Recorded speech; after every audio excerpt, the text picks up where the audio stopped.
अस्सलाम वालेकुम। उम्मीद है आप लोग खैरियत से होंगे। जैसा कि वीडियो का टाइटल आपने देखा, आज हम बात करेंगे बाइनेंस में आप वॉलेट के अंदर आपके जो पैसे हैं, आपकी जो करेंसीज़ हैं वो हैक हो जाती हैं और वो क्यों होती है।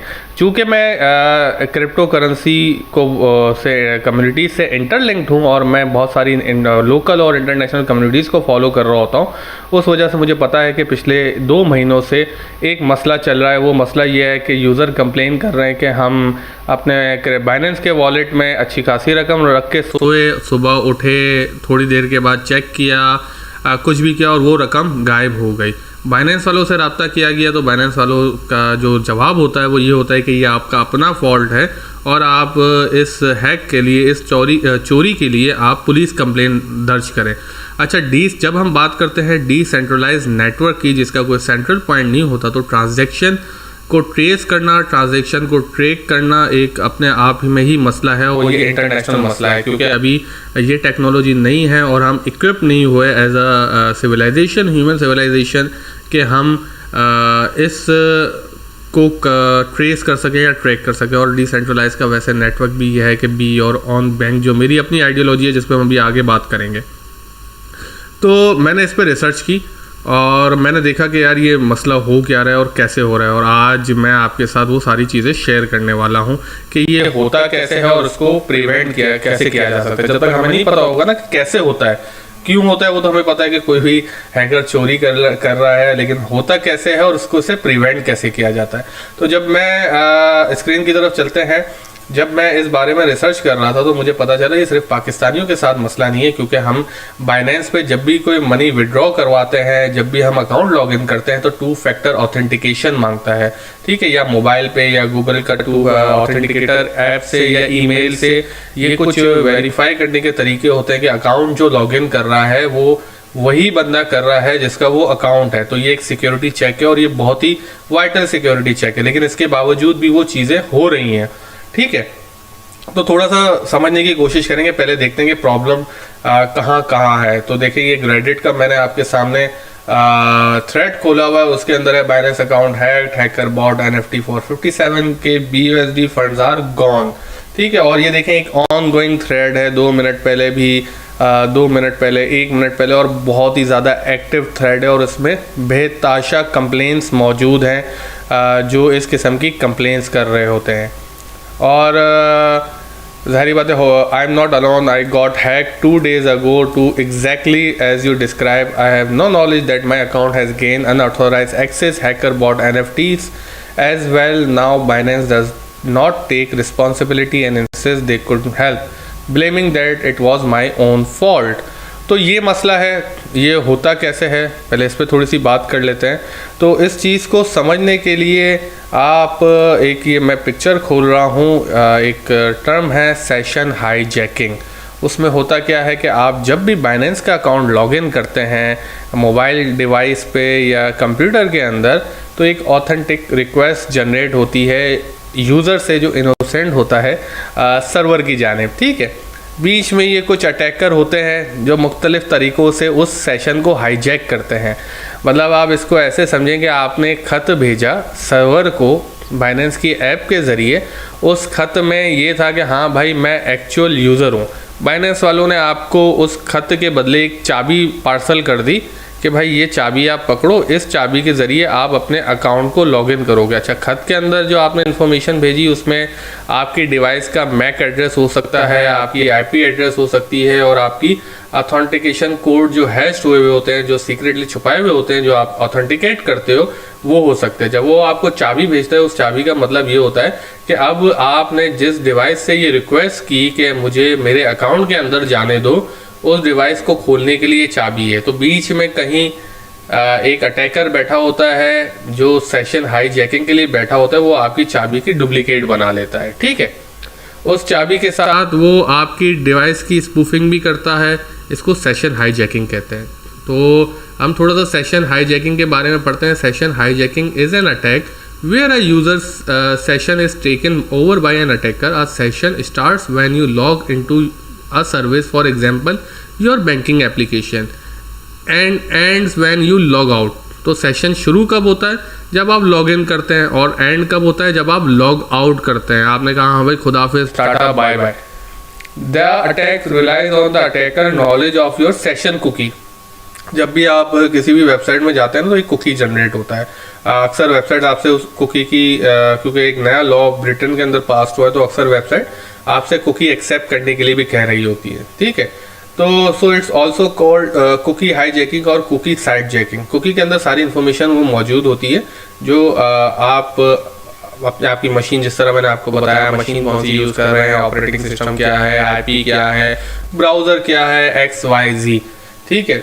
तो अब जब आप उसमें लॉग इन करते हैं और ये वाला जो कुकी होता है वो चोरी कर लेता है। देखिए कुकी चोरी हो रहा है ना यहाँ पे, ये हैकर चोरी कर लेता है। अब हैकर इस चीज़ को इस्तेमाल करते हुए जो बाइनेंस का सर्वर, बाइनेंस की बात कर रहे हैं ना, बाइनेंस के सर्वर को ये बताता है कि जो अभी तुमने चाबी दी ना, वो मैं ही इस्तेमाल, मैं वही यूज़र हूँ जो मैं इस्तेमाल कर रहा हूँ, ठीक है। अब आप समझें कि हैकर आपके अकाउंट के अंदर चला गया। वो जा कैसे सकते हैं, उसकी मुख्तलिफ चीज़ें हैं। वो हो सकता है आपके नेटवर्क को, जो आप नेटवर्क से ट्रैफिक भेज रहे हैं वाईफाई के जरिए, उसमें इंटरसेप्ट किया हुआ हो, आपके ISP में कहीं पे उसने इंटरसेप्ट किया हो, या आपकी डिवाइस के अंदर उसने हैक किया हुआ हो बैकडोर और ट्रोजन से, जहाँ से वो सारी इन्फॉर्मेशन जो आपकी निकाल कर, आपके सेशन की इन्फॉर्मेशन निकाल कर अपनी एक डिवाइस के अंदर डिप्लॉय करता है और उसको बिल्कुल सेम उसी तरह बनाता है जैसे जो आपकी डिवाइस है, चाहे वो मोबाइल हो चाहे वो कंप्यूटर हो। और वो जब बाइनेंस से उस चाबी के जरिए रब्ता करता है तो बाइनेंस बोलते हैं हाँ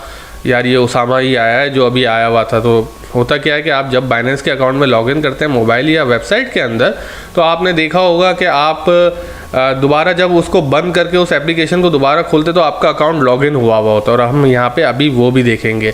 अच्छा, फिर होता क्या है कि अगर आपको बाइनेंस की जो सिक्योरिटी है, अगर आपको विड्रॉ करना हो तो वो आपसे 2 फैक्टर ऑथेंटिकेशन मांगता है, ठीक है। तो अगर लेट्स से कि हैकर ने आपकी डिवाइस पर कब्ज़ा करके वो सारी इन्फॉर्मेशन निकाल के आप सेम एग्जैक्ट अपनी कॉपी में उसकी कॉपी बनाकर बाइनेंस से आपके अकाउंट में कनेक्ट भी हो गया, लेकिन उसको वहाँ से पैसे निकालने के लिए दोबारा 2 फैक्टर ऑथेंटिकेशन की ज़रूरत पड़ती है, ठीक है। बाइनेंस की एक ये अच्छी सिक्योरिटी है, डायरेक्ट आप विड्रॉ नहीं कर सकते, और विड्रॉ भी मेरा थोड़ी देर के लिए रुकता है। लेकिन यहाँ पे बाइनेंस ने NFT मार्केट प्लेस के अंदर इस किस्म की कोई सिक्योरिटी नहीं लगाई हुई, उसको भी हम देखते हैं अभी थोड़ी देर के अंदर, ठीक है। अब यहाँ देखें, मैंने इस कंप्यूटर के अंदर आप लोगों को दिखाने के लिए कुछ देर पहले अपना बाइनेंस का अकाउंट लगाया हुआ था।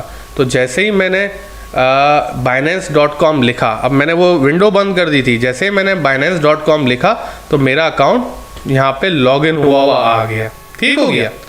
अब मैं हैकर हूँ, मैंने ये सेशन जैक कर लिया है, वैसे तो मेरा अकाउंट ही है लेकिन आप समझें कि मैंने ये सेशन जैक कर लिया। अब मैं आपके अकाउंट के अंदर हूँ, अब मैं विड्रॉ नहीं कर सकता, क्योंकि मैं विड्रॉ करूँगा तो मुझसे वो 2 फैक्टर ऑथेंटिकेशन मांगेगा जो मैं प्रोवाइड नहीं कर सकता, क्योंकि मेरे पास वो एक्सेस नहीं है, ठीक हो गया। तो अब मैं क्या करूँगा, मैं थोड़ा सा स्मार्ट हैकर हूँ, मैंने बाइनेंस की NFT मार्केट प्लेस है उसका मैंने फ़ायदा उठाना है। तो मैंने एक बहुत सारी NFTs बनाकर छोड़ी हुई है मार्केट प्लेस के ऊपर पहले ही, कि मैं अपनी ज़ाती कि मैं वो NFTs खरीद लूँगा और उसके जो आपके पैसे वो मेरे पास ट्रांसफ़र हो जाएंगे, क्योंकि बाइनेंस NFT बाय करते हुए 2 फैक्टर ऑथेंटिकेशन नहीं मांगता। आप बाइनेंस की मार्केट प्लेस पे जाकर NFT बाय करेंगे, बाइनेंस आपसे 2 फैक्टर ऑथेंटिकेशन नहीं मांगेगा। तो लेट्स से कि अभी थोड़ा सा बाय करके भी देखते हैं। हम गए BNB में कोई सस्ती सी उठाने की कोशिश करते हैं, कोई सस्ती हमें मिल जाए। आपके लिए $5 $6 मैं कुर्बान कर दूंगा आपको सिर्फ समझाने के लिए। तो यहाँ पे देखें कुछ NFT हैं, कोई ले ही रहे हैं तो कुछ अच्छी सी ले लेते हैं। सस्ती सस्ती NFT हैं, उनकी बिडिंग्स चल रही हैं, ठीक हो गया। अब मैं यहाँ पे आया और लेट्स से कि मैंने ये वाली थोड़ी सी फ़नी लग रही, ये वाली NFT खोली और मैंने यहाँ पे बिड प्लेस कर दी, ठीक है। तो यहाँ पे ये मुझसे नीचे ये बता रहा है कि करंट बिड ये है, और आपकी जो बिड है वो थोड़ा सा मैं इसको अगर डिस्प्ले को ऊपर कर सकूँ तो क्या आपको नज़र आ जाए, क्योंकि मुझे हाँ, तो देखें ये बता रहा है कि 0.00975 BNB की आप बिड कर सकते हैं। करंट जो बिड है वो 0.0095 की है।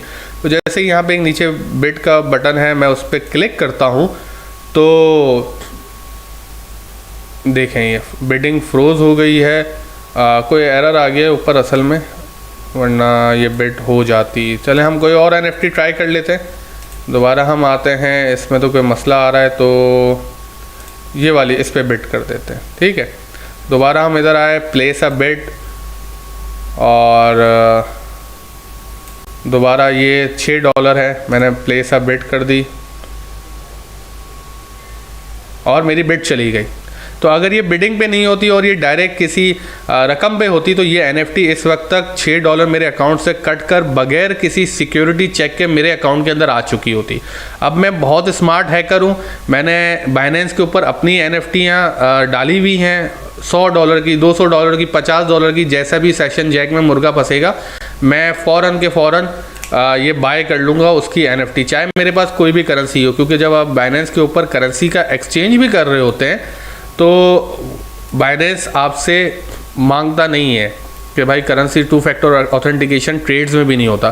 तो मेरे पास अगर USDT बहुत बड़ी तादाद में पड़े हुए हैं, BTC बहुत बड़ी तादाद में पड़े हुए हैं और मुझे बाइनेंस की NFT मार्केट प्लेस के ऊपर एथेरियम से, BNB से और BUSD से NFT खरीदनी है तो मैं फ़ौरन जाके उसको, अगर मैं हैकर हूँ, मैं फ़ौरन जाके उसको एक्सचेंज करूँगा आपके अकाउंट से, क्योंकि मैंने आपका सेशन जैक किया हुआ है। मुझसे कोई 2 फैक्टर ऑथेंटिकेशन नहीं मांगी जाएगी और मैं फ़ौरन उस आपके जो USDT या बिटकॉइन है उसको मैं BNB में कन्वर्ट कर लूँगा। फिर मैं फ़ौरन NFT मार्केट प्लेस के ऊपर आऊँगा और यहाँ पे अपनी दूसरे अकाउंट से लिस्ट की हुई मैं NFTs, और फेक हो जाती हैं, फेक वेरिफिकेशन भी बहुत आसानी से हो जाती है, दूसरे अकाउंट से लिस्ट की हुई NFT मैं बाय कर लूँगा बगैर किसी 2 फैक्टर ऑथेंटिकेशन के। तो होगा क्या कि मेरे अकाउंट से पैसे कट के वो वाली जो पैसे हैं वो हैकर के अकाउंट में चले जाएंगे और वो जो एक यूज़लेस किस्म की NFT होगी वो मेरे पास, मेरे गले में पड़ जाएगी। तो इस तरह मैं $100, $500, $1000, $50,000, $100,000 बगैर किसी सिक्योरिटी चेक के मैं लूज़ कर सकता हूँ। तो इसका हल क्या है? तो देखें भाई, सबसे पहला जो मेरे नज़दीक हल है ना, मैं बाइनेंस के अंदर कभी भी अपनी बड़ी रकम नहीं रखता, ठीक है, क्योंकि मैं कहता हूं कि ये थर्ड पार्टी वॉलेट हैं, बाइनेंस हो गए, कॉइनबेस हो गए, इसमें आपकी जो क्रिप्टो करेंसी है वो आपके कंट्रोल में नहीं रहती। तो जितना मेरा ट्रेडिंग वॉल्यूम होता है, जितना मुझे ट्रेड करना होता है, मैं सिर्फ वो रखता हूँ और उसको भी फिर मैं मुख्तलिफ़ तरीक़ों से जब मेरा काम ख़त्म हो जाता है तो मैं थोड़ी सी ट्रेड करके जो बड़ी अमाउंट है वो अपने वॉलेट्स के अंदर, जो मेरे अपने वॉलेट्स हैं, बिटकॉइन के, एथेरियम के, TRX के, मुख्तलिफ BCH के, उनके अंदर मैं स्टोर रखता हूँ। जो मेरे अपने वॉलेट हैं जिनकी सीक्रेट की, जिनके सीड, जिनके सीक्रेट फ्रेसेस मेरे पास ऑफलाइन डायरीज़ के अंदर मौजूद है, उनकी मैं ऑनलाइन कॉपीज़ भी नहीं रखता। ठीक हो गया। वो जो 12 सीड्स मैंने पूरी की पूरी वीडियो बनाई हुई है, उसके ऊपर होता क्या है कि उसमें सेशन जैक नहीं हो सकता क्योंकि वो ब्लॉकचेन के ऊपर चल रही है। ब्लॉकचेन के ऊपर नहीं चल रहा, मैंने पहले भी समझाया था। जब आप बाइनेंस में बिटकॉइन ट्रांसफ़र करते हैं उस एड्रेस के ऊपर, तो बाइनेंस के अपने वॉलेट में वो बिटकॉइन स्टोर होते हैं और बाइनेंस आपको एक डिजिटल वैल्यू दिखाता है जो बाइनेंस के सर्वर से ही होते हैं आपको। ठीक हो गया। तो ये इसके फ़ायदे क्या हैं वो भी हम, बाइनेंस ऐसा क्यों करता है वो भी हम जान लेते हैं। तो अगर आपने डिसेंट्रलाइज एक्सचेंज कभी यूज़ नहीं की तो उसको मैं थोड़ा समझा दूँ। डिसेंट्रलाइज एक्सचेंज ये होती है कि डायरेक्ट आप अपने वॉलेट को कनेक्ट करते हैं, बिटकॉइन से एथेरियम में कन्वर्ट करते हैं। आप बिटकॉइन से एथेरियम ख़रीदते हैं अगर, तो जो बिटकॉइन की ट्रांजैक्शन फ़ी होती है वो आपको देनी पड़ती है और एथेरियम की जो गैस फ़ी होती है वो आपको देनी पड़ती है। तो बिटकॉइन के बदले आपके पास एथेरियम आ जाते हैं और ये आपको पता है ट्रांजैक्शन फ़ी और गैस फ़ी बड़ी हाई होती है, बहुत ज़्यादा हाई है। तो इस सारे चक्कर से निकलने के लिए बाइनेंस जैसे एक्सचेंज आते हैं जो आपकी जो असल क्रिप्टो करेंसी है वो अपने वॉलेट में स्टोर करते हैं और आपको एक डिजिटल वैल्यू दे देते हैं। सारी जगह इस तरह काम हो रहा है। तो जब वो डिजिटल वैल्यू का तबादला होता है उसमें कोई गैस फी का इन्वॉल्वमेंट नहीं होती। तो ये जो जितने भी थर्ड पार्टी वॉलेट है, इसमें आपको जितनी भी अपनी क्रिप्टो करेंसीज दिख रही होती हैं वो आपके कंट्रोल में नहीं होती। जब आप यही क्रिप्टो करेंसीज अपने हार्डवेयर वॉलेट के अंदर, जैसे ट्रेजर हो गया, या आपने उसका पेपर वॉलेट बना के जो फ्रेज है वो आपने कहीं स्टोर कर दिया और उसको आप कहीं से भी एक्सेस कर सकते हैं और कभी भी इस्तेमाल कर सकते हैं, वो आप करते तो आपकी रकम सिक्योर रहती है। तो ये तो एक तरीका है, लेकिन मैं ये खुद समझता हूँ कि बहुत सारे लोग इस हैसल में नहीं पड़ेंगे। इतनी बड़ी बड़ी रकम उनके पास रकबे दी होती कि वो मुसलसल गैस फी या ट्रांजैक्शन फीस देकर ट्रेड के लिए बाइनेंस पे लें और फिर अपने वॉलेट के अंदर स्टोर कर दें। तो दूसरा सिंपल जो मेथड है जिससे आप ये चीज़ प्रिवेंट कर सकते हैं, जैसे मैंने आपको पहले बताया था, जो सेशन जैक के अंदर होता है, वो आप ये कर सकते हैं कि जब भी आपका बाइनेंस की एप्लीकेशन के अंदर काम खत्म हो, जब भी आपका बाइनेंस पे अगर आपने कंप्यूटर में लगाया हुआ है, आपका काम खत्म हो गया, आपको पता है कि अब मेरा काम खत्म हो गया, तो वो हम जो सुस्ती के मारे छोड़ देते हैं लॉग आउट करना, आप उसको सिंपली लॉग आउट करते हैं। देखिए रिस्क तो फिर भी इसके अंदर है कि कहीं आप लॉगिन हुए हुए अपनी ट्रेड कर रहे हैं और पीछे से हैकर ने आपका सेशन जैक किया हुआ है और वो आप साथ साथ काम कर रहे हैं और वो साथ साथ आपकी रकम निकाल ले, रिस्क तो फिर भी इन्वॉल्व है। लेकिन इस रिस्क को कम सिर्फ इस तरीके से किया जाता है कि जब भी आपका थर्ड पार्टी के वॉलेट्स के ऊपर काम खत्म हो तो आप सिंपली लॉग आउट करें और वहां से निकल जाएं। तो उम्मीद करता हूं कि ये वीडियो समझ आई होगी और अच्छी लगी होगी और इस तरह की मैं वीडियोस बनाता रहूँगा। अच्छा, मैं क्रिप्टो करेंसी का लास्ट में जो मैं एक बात कहना चाह रहा हूँ, मैंने क्रिप्टो करेंसी का एक अलग चैनल बनाना है। वो जो ग्रुप वाला जो काम था वो क्योंकि बहुत ज़्यादा जिम्मेदारी का है और मुसलसल उसमें आपको मुंह देना पड़ता है, मुसलसल आपको कंटेंट देना पड़ता है और मैं शायद वो उससे कोप अप ना कर पाऊँ, तो मैं क्रिप्टो करेंसी का एक अलग चैनल बना रहा हूँ जहाँ पे जो भी मुझे आता है वो मैं आपके साथ सिखा रहा हूँ, ठीक है। और डेली की बेसिस पे मेरी कोशिश होगी कि एक आध वीडियो उस चैनल के ऊपर भी वीकली 2-3 वीडियोस आती रहे, तो उससे होगा ये कि हम बड़ी आसानी से काम कर सकेंगे। और जितने जो लोग हैं जिन्होंने 1-2 महीनों की पे किए हुए थे ग्रुप के ऊपर, बड़ी छोटी सी तादाद है उनकी, क्योंकि मैंने उस ग्रुप को इतना मार्केट ही नहीं किया क्योंकि मुझे पता था मैं नहीं कर पाऊंगा, तो उनको वो सारे टेलीग्राम के अंदर ऐड हैं और वो मुझसे पर्सनली फेसबुक के ऊपर जो भी मसाइल हैं वो 1-1.5-2 महीने तक वो मुझसे पूछ सकते हैं, ठीक है। तो मैं